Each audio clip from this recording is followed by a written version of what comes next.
قد ايه صار لك مع جوزي؟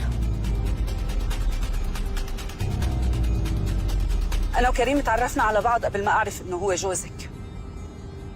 شفته بالجنينة تبع الكمباوند، التقينا كذا مرة. كان عم يحكي لي عن مشاكل عم بتصير معه بالشغل وعن بانيك أتاكس عم تجيه. ولما شفتك معه عرفت إنك أنتي مرته.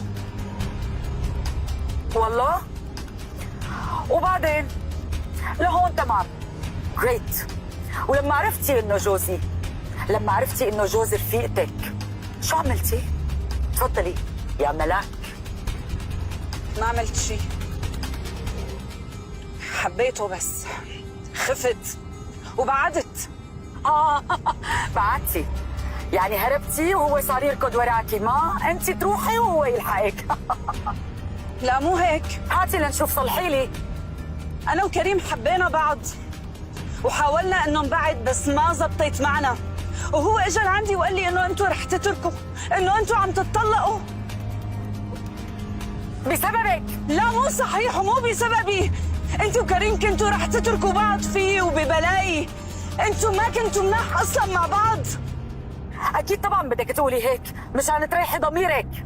هو أنت أكيد بدك تصدقي كذبتك مشان تريحي ضميرك. حقي، لأنه كريم جوزي وأبو بنتي، حقي دافع عن جوزي، عن بيتي، عن عيلتي. بس أنتِ شو عملتي؟ أنتِ شو عملتي يا أخلاقية؟ أنتِ اللي كان لازم تنسحبي وتبعدي ل100 سبب وسبب. أول شي لأني رفيقتك، ثاني شي مشان ما تخربي بيت وعيلة، وثالث شي لأنك مرة مثلي. أنا آسفة، أنا عن جد آسفة وما كان قصدي أصلاً إنه أذيكي. مو قصدي. أنا وكريم حبينا بعض وحاولنا إنه نبعد، بس بعدين أنا ما عاد قدرت أتحكم بمشاعري. لك حاجة تبرري، لك حاجة تحكي حكي علاك مصدي بلا طعمة، مبررات سخيفة. انت عنوانك العريض وحدة بلا اخلاق، خاينة، مرافقة، مصاحبة جوز رفيقتك، وكل التفاصيل الثانية والمبررات صدقيني ما أنا مهمة وحياتك، لا إلي ولا لغيري. إذا ما أنا أي أهمية تفضلي يا خانم، تفضلي برري لي ليش بعتي لي وحدة لحتى تجنني، ومو بس تجنني وكانت بدها تموتني كمان. يا ريتك متي، يا ريت.